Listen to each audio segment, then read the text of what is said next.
Our report details how advertising through television transforms strangers to your product into acquaintances, and acquaintances into friends, and friends into customers.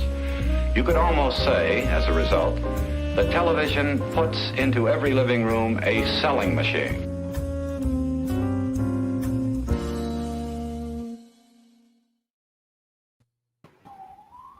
Welcome back, everybody. It's time again for another episode of Kinescope. Really excited about tonight's episode because it not only is a great example of early television, but it speaks to me, of course, as also a boxing thing, which is terrific. We're talking about Requiem for a Heavyweight, which is an incredible play that was written by Ralph Nelson. It was it was written by Rod Serling. Directed by Ralph Nelson. Sorry, Gabe, we had to cut you out there to get the cast there. Jack Palance in the middle, and Keenan Wynn on his left. Ed Wynn, Keenan's father, on his right. And it's a classic. So this was going to be a lot of fun today. Yeah, it's a really interesting episode. It's a Playhouse 90. It's the second episode of Playhouse 90. Depending on who you ask, the first episode of it, Forbidden Area. Forbidden Area, yeah, which is not the greatest title for something. Was maybe more or less well received. Some people say it was good. Some people say it wasn't. I don't know. I didn't get a real answer on that, but definitely this one was considered, what really established Playhouse 90 as like a kind of, powerhouse live TV show, because I mean it was enormously well received. Emmys. I believe it got the first Emmy, specifically for, teleplay. A single episode, yeah. Yes, exactly. Yeah. And it was also, we've talked about Rod Serling a little bit, on the show, but when he did Patterns, which was the first thing we covered, there was a little bit of chatter about whether he really was responsible for that or not around the industry. Like there was talk that it was maybe rewritten by somebody else, that that maybe he's sort of a novice who really wasn't quite as talented. But this absolutely cemented him as being one of the top writers in at a time when writers were really important. Yeah, this is Martin Manulis all the way on the right. There's Serling next to him, Jack Palance, who also won for Best Actor, and Ralph Nelson, who won for, I believe, Best Director and everything. And it's, this really did put Serling on the map. And suddenly the idea of, I think, celebrity writers for television became a thing. Yes. And apparently this one, one of the main directors for Playhouse 90 was John Frankenheimer, and Frankenheimer, I believe, directed Forbidden Area, and he had a very close relationship with Serling, and so he had intended to direct this, but when I guess they moved it up in the schedule, you can't direct back-to-back Playhouse 90s because it takes so much time for rehearsal. So it went to Ralph Nelson, who and I think that Frankenheimer resented this for the rest of his life, apparently, because he, like in interviews and stuff, he seemed to still kind of hold a grudge about it. But, Forbidden Area is on YouTube, and it might be worth watching because it has a bigger all-star cast. I mean, this cast is really impressive, but it is essentially a pretty small cast. Forbidden Area, I mean, you had Vincent Price, Tab Hunter. A lot of people. Charlton Heston is the star of it, right? Yeah, I think that's right. Yeah, who was Heston? Charlton Heston. Yeah. And so that this was the beginning of Playhouse 90, and they tried to load up these first several episodes with stars to lure people in, and which becomes a little bit of an issue with with the behind the scenes tumult in in making this thing, but one of the things people remember about this is Ed Wynn playing the cut man, right? Armin.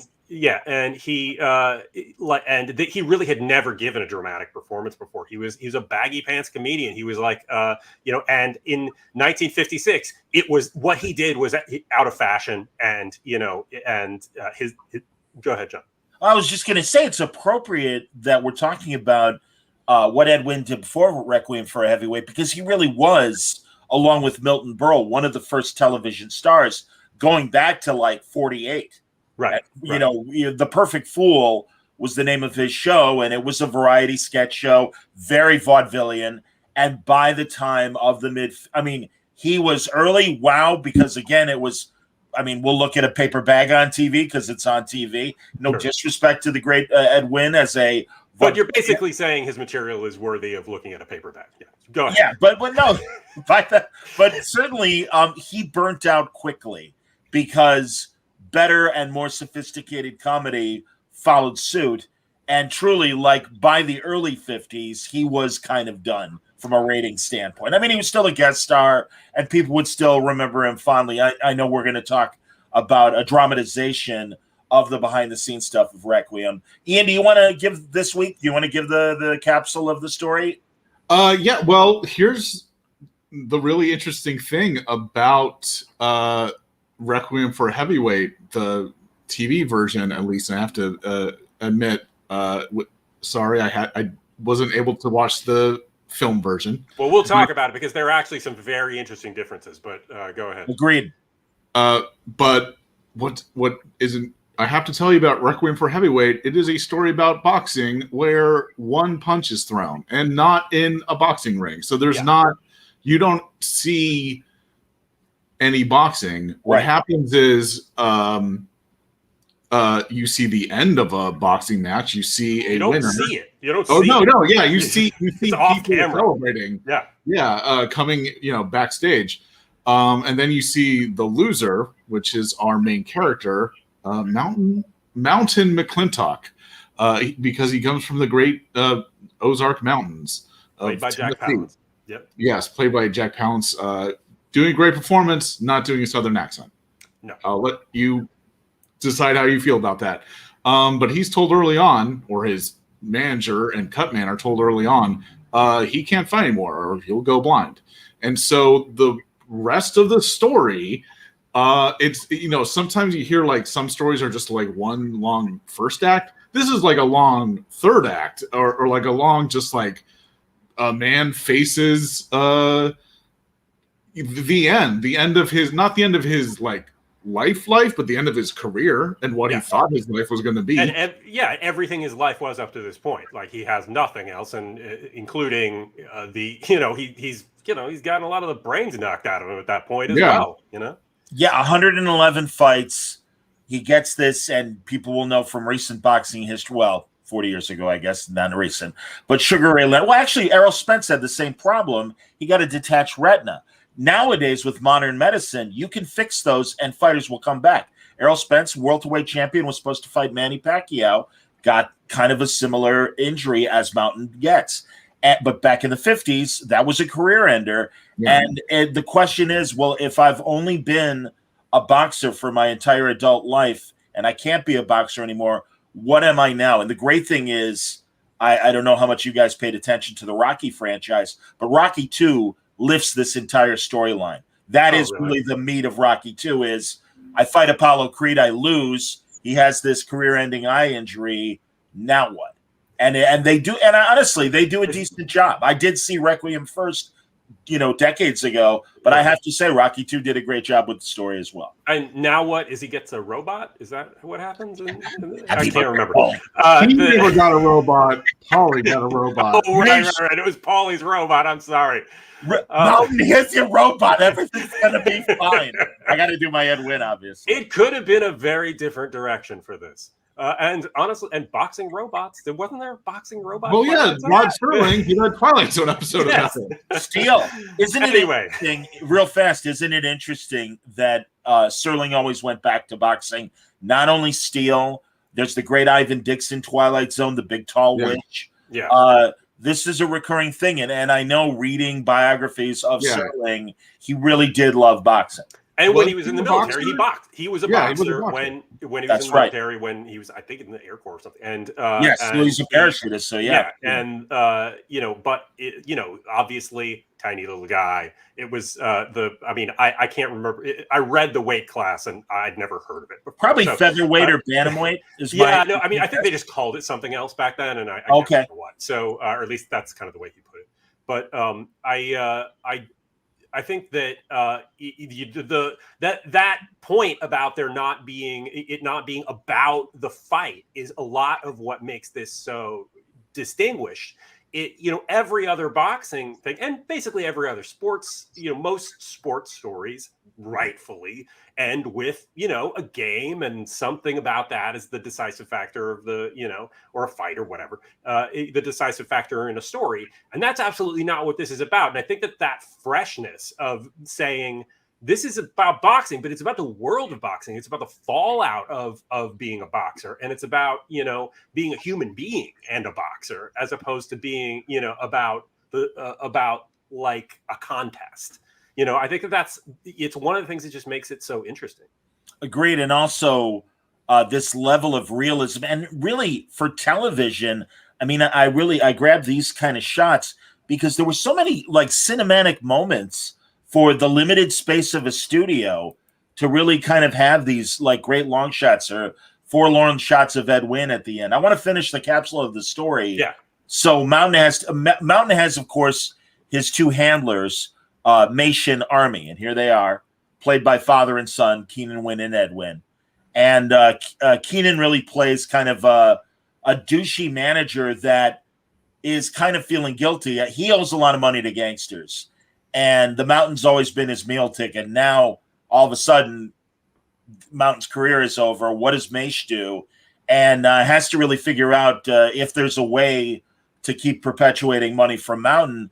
And sadly, one of the things that come up in the second act is the idea that Mountain could become a wrestler instead, which was a common practice in boxing. Even the great Joe Louis, after he couldn't box anymore, was wrestling. Primo Carnera, another great heavyweight champion, also a wrestler. Well, they really want to lean into the Mountain thing, and there you see him with the goofy hillbilly hat and the overalls in front of him. And also, as always, in these shows, that wonderful use of a mirror to be able to kind of, just show a great contrast of what's going on.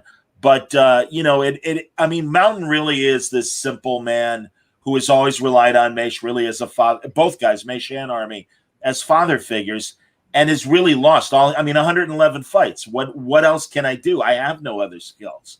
I can't do other things. And ultimately we meet the great Kim Hunter from Planet of the Apes. Indeed, young, beautiful here. It's awesome seeing her young and in a romantic role. This and that great World War II movie she made with David Niven. What's the worst that can happen? Am I right, Gabe? Is that what it's called? I think that's correct. Great. But also, she's in the Val Lewton movie, The Seventh Victim. She's very young. In that, she basically is playing a teenager in that one. Yeah. But she's a social worker. She's an employment person that's trying to kind of place Palance. And there's that wonderful scene where he's trying to explain himself to her, and he's like, I want it on my, like, basically his resume. I want it on there. This isn't a bum. This is a guy who was almost champion of the world. And it's true. And my God, I got to tell you guys, from my own personal experience in boxing, I know a lot of Mountain McClintock's. Yeah. And they're good, decent men that really did spend their life boxing. One guy I know in Chicago, I'll even name him, Alfonso Ratliff, was a cruiserweight champion for a brief moment. After that, was one of Mike Tyson's victims as a contender on the way up, and really had the Mountain McClintock kind of life. And one of the really just touching things, Palance is just so sincere and so low key. And you really, I don't remember. Certainly from the '80s, and the movies with Billy Crystal and stuff. I don't know who you are. City Slickers. Yes, City Slickers. Thanks. Yeah. He had reached that Jack Nicholson, Adam West, moment in his career where he became a parody of himself. And then you go back, to Shane, obviously, and stuff, and he's the dark gunman, and always cast as the villain in so many things. I don't remember a more sensitive role that Palance ever had, and he's just so touching. And when I would shake hands with Alfonso, he had broken his hand so many times.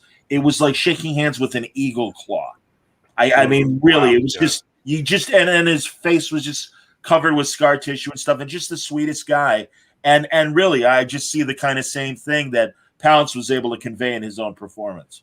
And this is also very much like, I mean, it's a blending of two things. It's the kind of grittier stuff about boxing in that world, and this kind of grittier world, but it's very much in the Rod Serling sentimental mode as well, right? Sure. And which I'm a little mixed on. I'm not the biggest fan of of sentimental stuff, but Palance is so genuine and plays it so well that I think he absolutely sells it. We'll talk about it later, but originally this was offered to Anthony Quinn, and he didn't do it. Wow! Palance was the second choice, apparently. Wow! But I think he was a perfect choice. Quinn went on to play him in the movie, and I think that it's an interesting comparison that we'll talk about. It is I agree with you, man, because I think both excel in different ways. Exactly. And certainly from the sympathy standpoint, I just get more from Palance. And man, it rips your heart when he's like, talking about how people run away from him because when they see his scarred face, his cauliflower ears. Right. I want to point out in the third act, Palance can't do it. He can't wrestle. He has too much dignity. Yeah. And so he runs away from it literally. And I love the fact that in the play, there's a gangster that's after money from Maish, and ultimately it's decided that the way that Maish can pay off the debt in the teleplay is to take on a new young fighter. And we see the cycle beginning again with Maish and Army having to caretake this new kid. We haven't talked about Ed Wynn other than to say that, this was the first time he was really in a dramatic role. Man, he nails it. And I guess you guys have the Criterion collection, right? Yeah. Does it still have, because I remember from the old PBS presentation, the interviews for Requiem and Keenan Wynn talking literally about how it was hard for his father to kind of adapt to a dramatic role. And in the film version with that Anthony Quinn, it's Mickey Rooney, and we certainly praised Mickey Rooney for the comedian. Not as great as Army in the movie compared to Ed Wynn, who again gives this incredibly sincere performance. I mean, really heartbreaking performance. Yeah, I mean, Ed Wynn was suffering from Parkinson's, and that comes through a little bit, and there is just something very genuine about the performance that Ed Wynn gives. I mean, the whole behind the scenes aspect of it is that his son Keenan Wynn was offered this part. They ended up offering the Cutman Army part to his father, Ed Wynn, who'd never performed a dramatic thing before. And but it seemed like a neat idea. But when they got him in the in rehearsals, he just couldn't do it. Like he literally, he genuinely didn't understand why he couldn't wear a funny baggy suit in this, or why they couldn't get some laughs, or why he was so awkward from the table read through their rehearsals that they were Serling wanted to take his name off of it. The Edwin's son Keenan, who's in the thing, wanted to have him fired just to spare him the humiliation of just giving this horrible performance on live TV. And while ultimately he gives a great performance, right? But it's also very crafted in a way where they are, they're adjusting his blocking for camera so that he doesn't have to cry on camera. They're doing all Ralph Nelson is doing all sorts of things to kind of manipulate it, there's not a damn thing wrong with that. A performance is based on everything, right? It's the camera, right. It's the performer, it's everything, right? Right. So, it's a totally legitimate thing to do, and ultimately it's really effective because he's great in it. So it's really interesting that he was able to pull it off, but they also were so worried that he would just blow it at the last minute that they had an understudy who was what's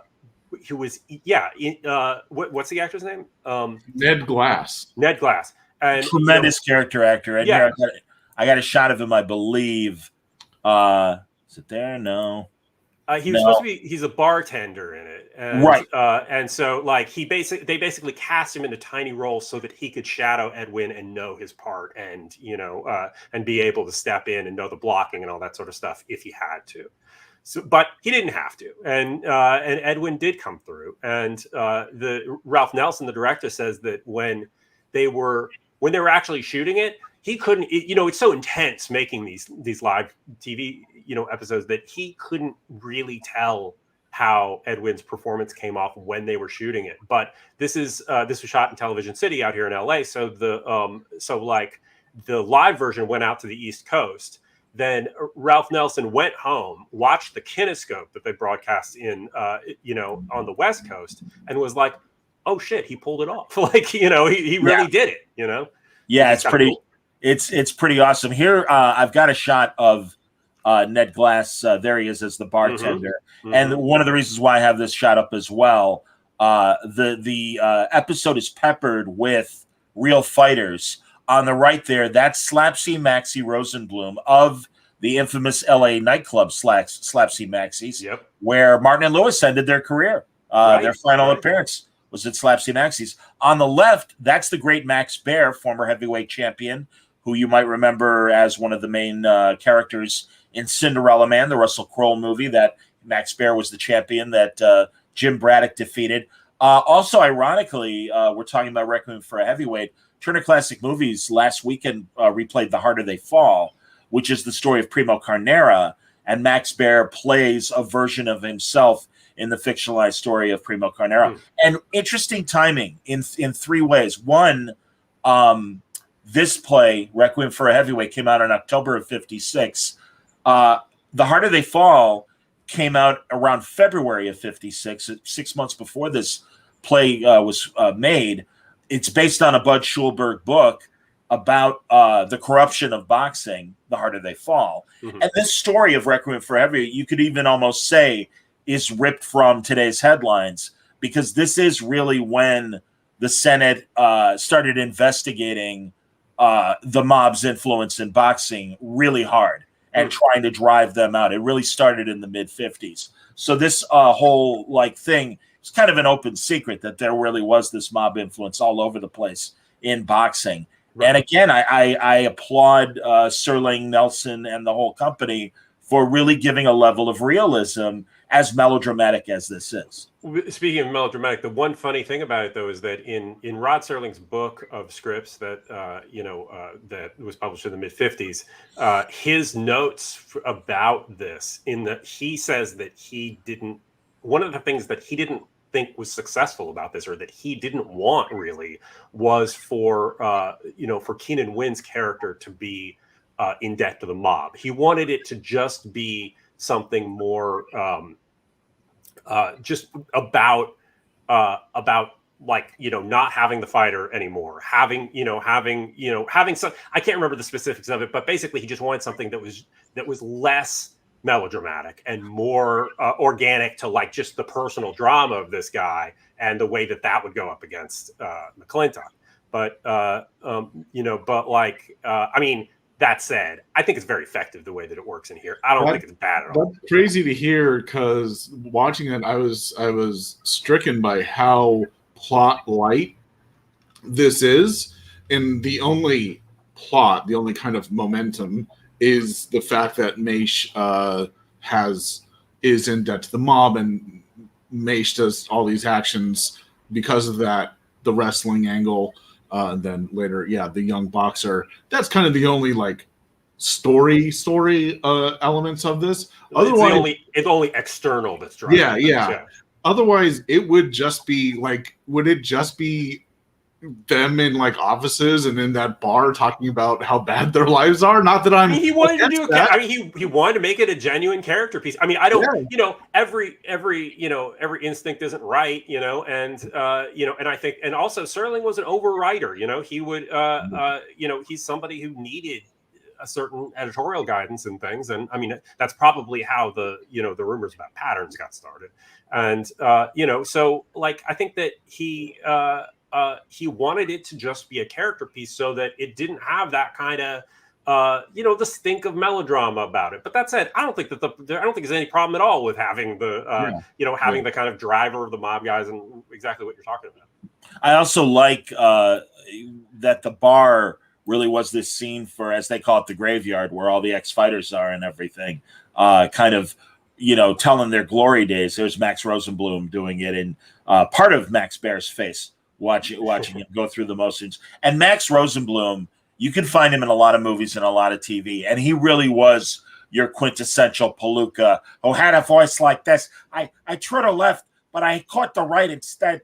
And I mean, there's great movies of him as a gangster and things like that. He was terrific, and both in comedic roles and serious gangster roles as well. So I just applaud the realism of even having that kind of world that Mountain is very close to slipping into.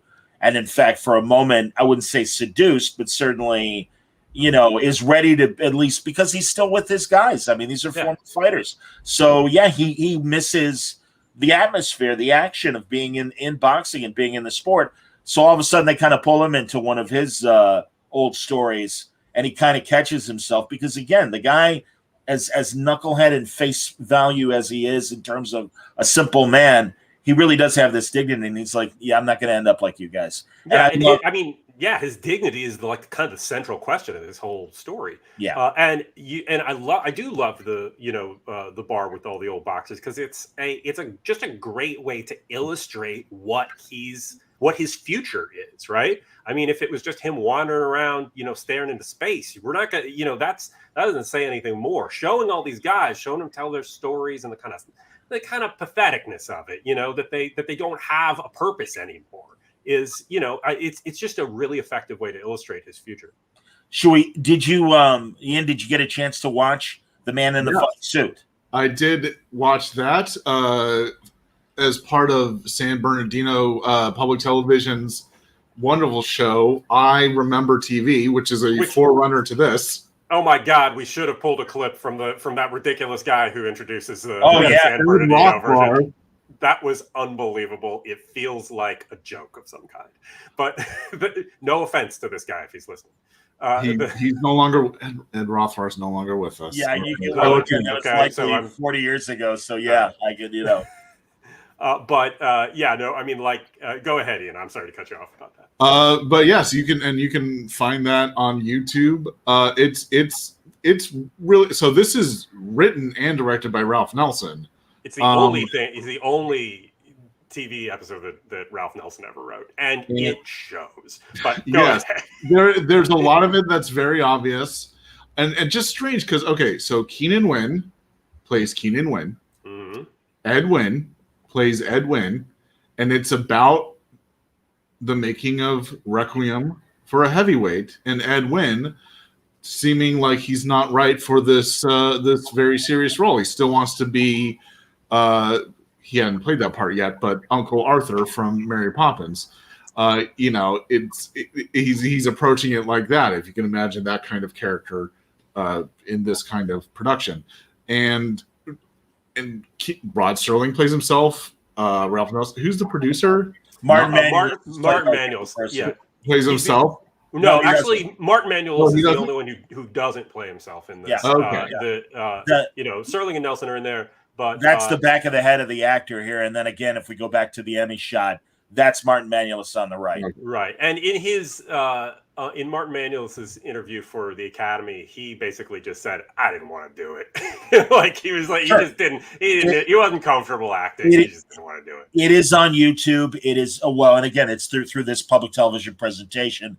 But it's a Desilu Playhouse episode, and it's a shame that Desilu Playhouse was a filmed show, because there's a lot of episodes of that anthology show that I would have loved to have gotten into. But again, technically with Kinescope, we're dealing with the live performances, and I get it. But I want to point out that Desilu Playhouse not only had this kind of behind-the-scenes look at Requiem for a Heavyweight, but they also had the time element, which was another Rod Serling play that starred William Bendix, and you could argue was the forerunner of The Twilight Zone. I mean, it's an hour, it's a comedy in parts, It's about a guy who is having weird memories of World War II. Yeah. But again, when we do a podcast about filmed entertainment, then we can cover it. Yeah, if we do. Yeah, I think that this thing is a curiosity. Certainly, like it's hilarious that Rod Serling is playing himself in it. I mean, everybody said about Rod Serling though that he loved being on camera, right? Well, like Steve's asking how was Rod Serling's acting. No, it was fine. It was fine. Yeah. It wasn't amazing, but this whole show is pretty damn limited. Like it is. It's pretty clunky. I think that there's certainly not. I mean, it's interesting to look at in comparison to this other stuff because there's not the energy of these live shows in it. Oh, absolutely. And it's also just it's not very well written, I think, is the problem with it. But right? I mean, and I don't know why, but literally in like the last couple of months, I've seen so many Keenan Wynn performances. I've talked to you guys about it off the air. My Dear Secretary is this great movie from the late 40s that he made with Kirk Douglas. And it's the funniest Keenan Wynn performance you will ever see. He's his wingman. They're like, bachelors looking out for girls. And he is hilarious in this movie. He's also great in The Great Race, the Blake Edwards film of the mid-'60s, so several years after this performance. And what I like about The Man in the Funny Suit, the behind-the-scenes Requiem story, I do believe, and also, again, watching that Criterion preamble before the actual teleplay, and that Keenan Wynn really was concerned about his dad, and also that he wanted to be his own actor. I think a lot of that is real. And again, I think he's an undervalued performer in general. And there are flashes of decent moments in Man in the Funny Suit. There is a moment. Oh, go ahead, Gabe. No, go ahead.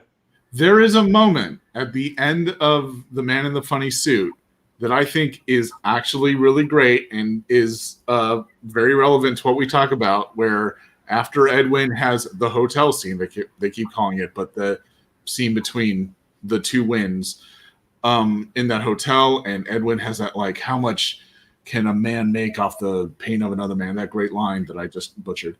If you see the chaos of how these shows are put together, because Keenan Wynn has to run off to this bar scene, Edwin ducks under a camera, and Edwin is looking for praise. He is a comedian. There's no live audience here, so he's looking for applause, praise, and everyone's running around. They can't pay attention to him because of the chaos of putting together. Yeah, they got to do their job. He's starts crying.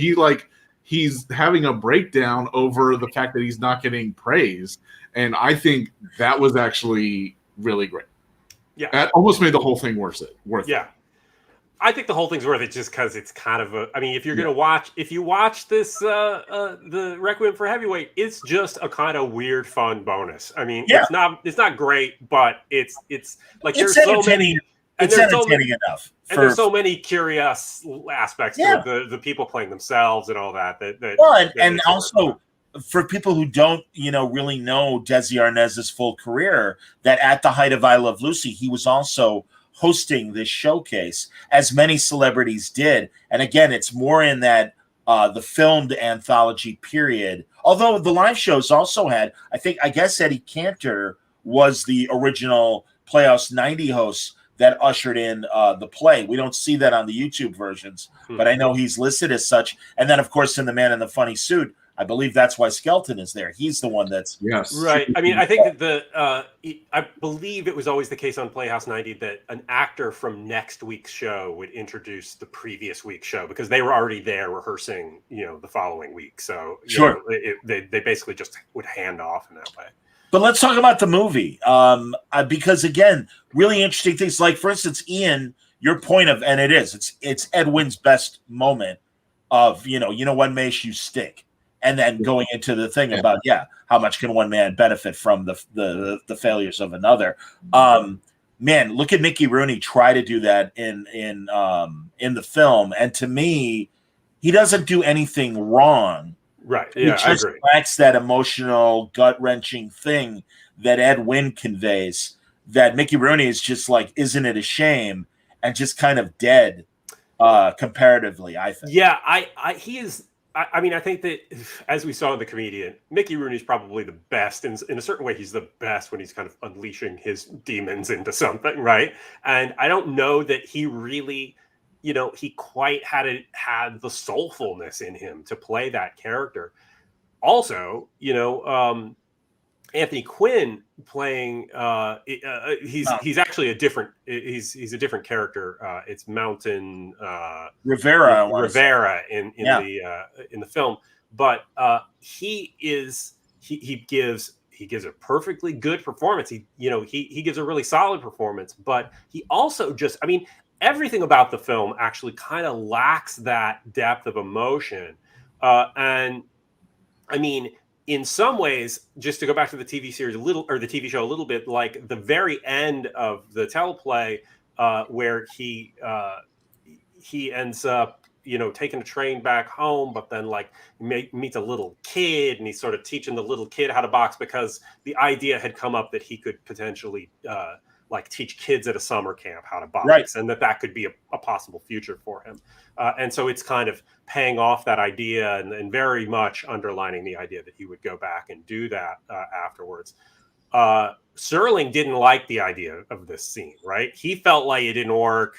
And it's too sentimental for Rod Serling. So that's something, right? And, and I agree, kind of. I think it's too much. I think that could basically just be suggested by him walking off. I think you would get the sense him walking away from Kim Hunter. I think that you would get the sense of this and, that he could potentially come back and whatever, or there could have been another way to do it. But I do feel like it was a little too much with the kid. In the film is a lot harsher, right? He is, and weirdly, I'm mixed on which one of these works better, because I think there are so many things about the teleplay that work better for just the genuineness of it.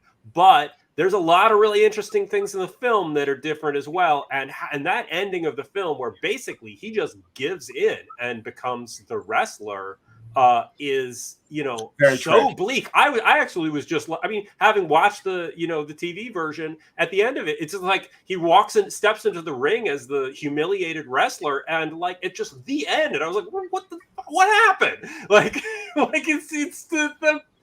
This is but I mean, look, I'm all about bleakness. I love bleak endings, sure. But it's something. It felt really harsh though. And the movie was not successful either, interestingly. The TV show was enormously popular, and the movie kind of bombed. It was several years later, too. It was from 1962. So that's right. It's 6 years later than this. And but again, we still had the problem still persisted. So it was still contemporary to the status of boxing as a sport. But also, I agree with you with the final moment.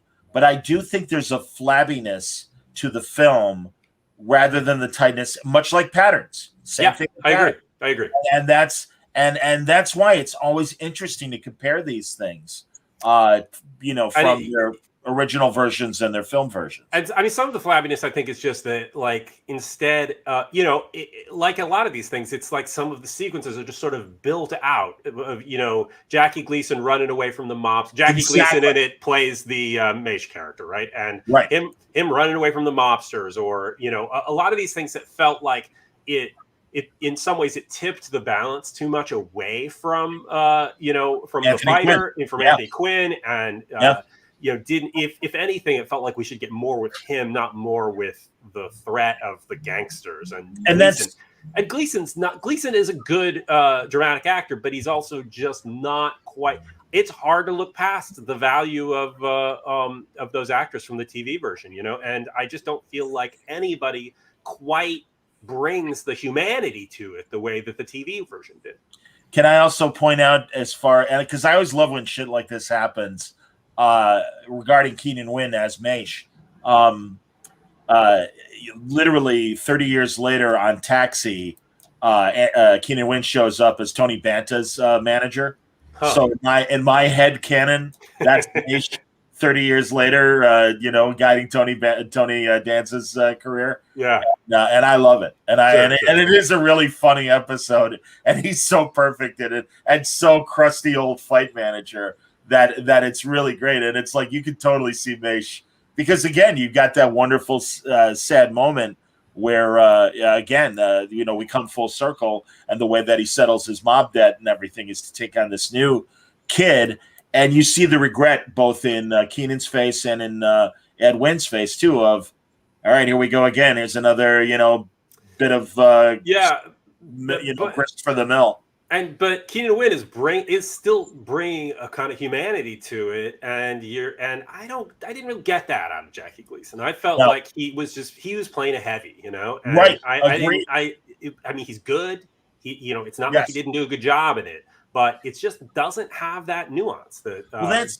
That's the thing. I think both Rooney and Gleason were playing to their strengths, because you look at Gleason as Minnesota Facts and The Hustler, or even Soldier in the Rain, which is more of a comedy and stuff. But Gleason just has, he's Gleason. He can't help it. Same with Rooney. They can't help it. They can't transform themselves. Or again, maybe it's our subconscious of seeing them in a certain way that we can't do it. But there is there's a lack of energy. Yeah, and it's interesting that that Ralph Nelson, same director, directed it, right? And but I think that he's and I think that you can see how it, how much the live energy of live television could, it could bring somebody down as a director, but it could also kind of bolster their ability to get something across. And I don't think that he was able to bring that level of energy to the film. I mean, I think that it's not just those performers. It's how they're directed, and it's how how the whole thing is staged, and and how those characters are dealt with. And it's the same guy doing it. It's the same, it's Serling's script, and it's Ralph Nelson directing. So basically the same. None of the same actors except for what's his name, Stanley Adams. Is that it? He was in Star Trek. He's in Trouble with Tribbles. No. I didn't remember him from either the teleplay or the film. But go on. He's the wrestling promoter. He's the of course. He's Cyrano Jones from Star Trek.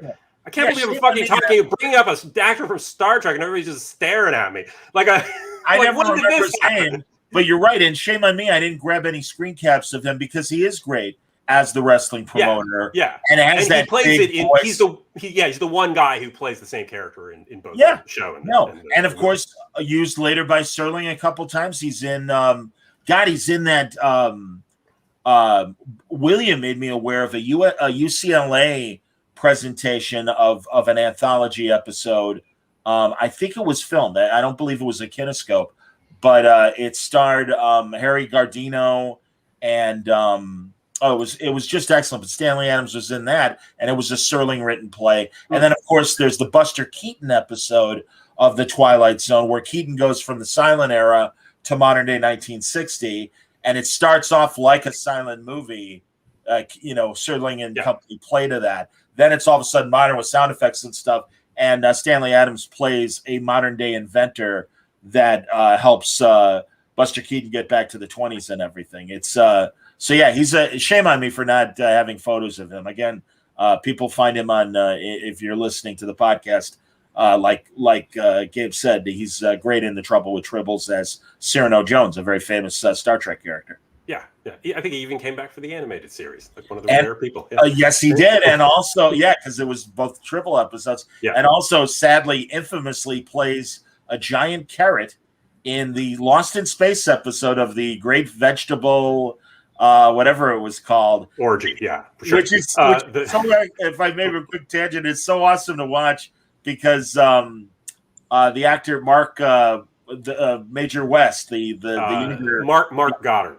Mark Goddard cannot keep a straight face, and literally there are shots of him looking away from the camera because it's just so ridiculous, and he can't hold his posture to be dramatic at the moment and stuff, which I adore. And it's just so awesome to see him all right, I really can't even deal with this, and they have to leave the shot in. So pretty funny. Anyway, well, I mean, I think for the most part we talked about this, but go ahead, Ian. Are we going to talk about a strange footnote that there was a British version of this with Sean Connery. Right. So there was a BBC version of it. Is that correct? That Yes. that exist with that, but the like a lot of this would be what year was this? 57, the year after. So it's very soon after, and yes. And they wiped a lot of that stuff, much like the early Doctor Who episodes and stuff, where the only versions are somebody recording it on television. I was going to say if there even was a film, I suppose there was some sort of film that existed. Maybe there's pictures. You can find pictures. Yeah, like stills. Right. But I mean, that would be absolute. I mean, I wish we could have watched that too. That would have been an amazing thing to compare. But although there is that audio, audio clip that I found, and where they're all doing American accents. They didn't localize it. And Sean Connery is trying to do an American accent. It sounds weird. Yes. Yeah. Well,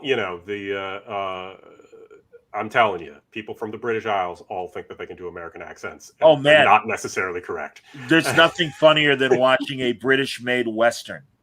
Yeah. With the exception of the Prisoner episode, Living in Harmony. That's a little different. But no,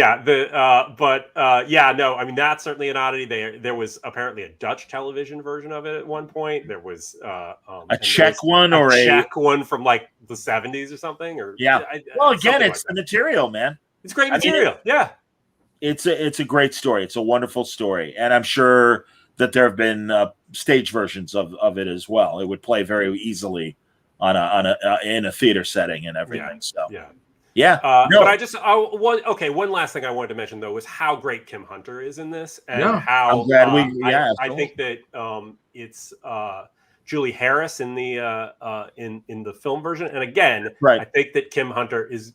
Well, in this instance, I just think Kim Hunter's a better actor, right? Like I think I think that she just is bringing more to stuff.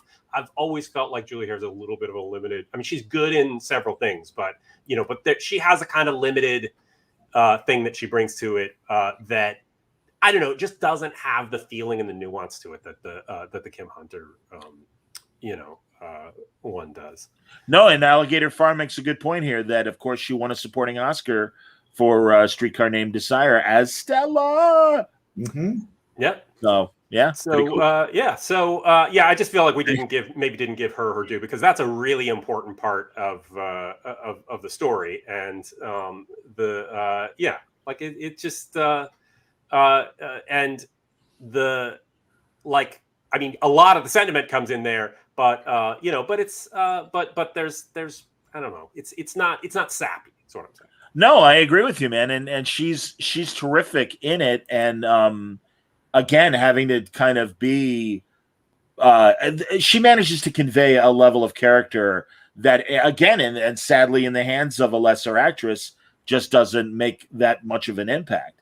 So I think her emotion that she puts into it really does make it special.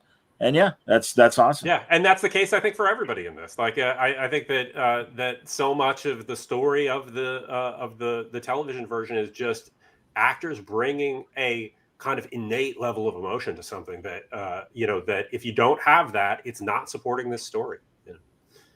All right. I wonder what the aha moment was for Ed Wynn, to go from being clumsy to again, I mean, because really he goes there. Yeah, and I realize that the man in the funny suit is over dramatized. Yeah. But again, I go back to Keenan's own words where it's like, no, Dad kind of struggled with this. And and Ralph really had to work with him to get the kind of performance he did. And I think, I suspect that it's just a combination of all the things, it's the fact that they rehearsed it so much. It's him, at some point being willing to just let go of his performing style and just from comedy and just try to be genuine. And it's a bag of tricks as well to kind of hide his deficiencies, and all of those things. I think that it's just all of those things coming together, and I think in some, I can't remember exactly who, maybe it was Martin Manulis, talked about how the one thing that they had confidence in was that this guy is an old show business guy, and when they call action, he's gonna bring it, right? And I think that probably that's part of it, that being clumsy in rehearsals and is one thing, but like when the light goes on that camera, that's when you step up, right? Because you're a show business guy. And Serling used him a couple more times in dramatic roles, which was great. Funny enough, this is the second episode of Playhouse 90. The second episode of The Twilight Zone stars Ed Wynn. Right, so right, that's right. Serling liked him. Yeah, and this, he was, I think that he was very, he sent Ralph Nelson a present or something afterwards, and basically this created a whole new chapter of Ed Wynn's career that he never would have had otherwise. Yeah. Yep. No question.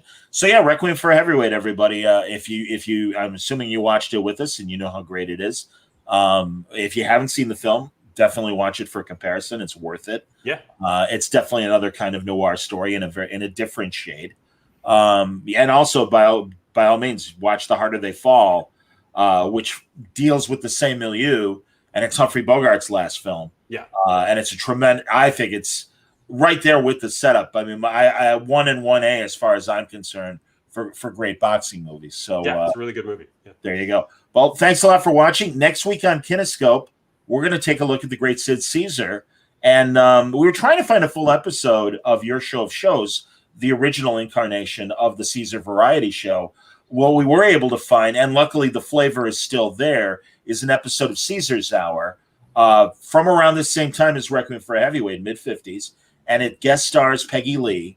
And you really get to see, with the exception of Imogene Coca, the core of the Caesar cast, him, Carl Reiner, Howard Morris, all the great writers of the Caesar shows, which we'll get into next week.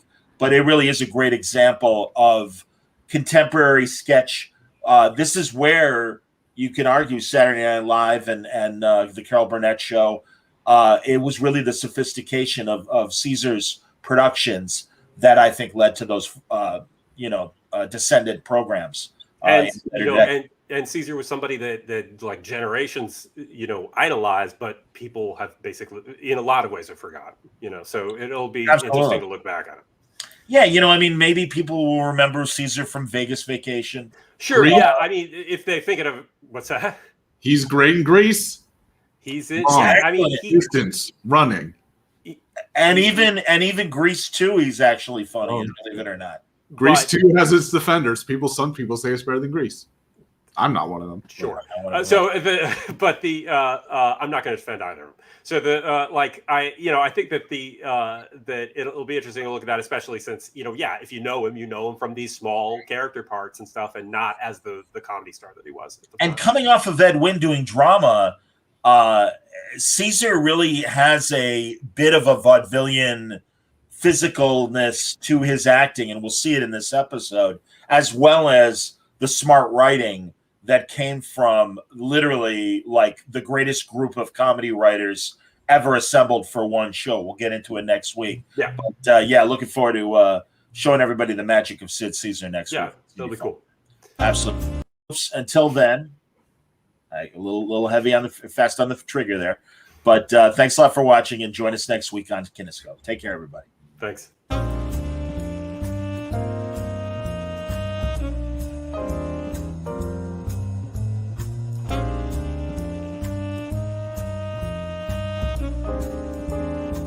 Our report details how advertising through television transforms strangers to your product into acquaintances, and acquaintances into friends, and friends into customers.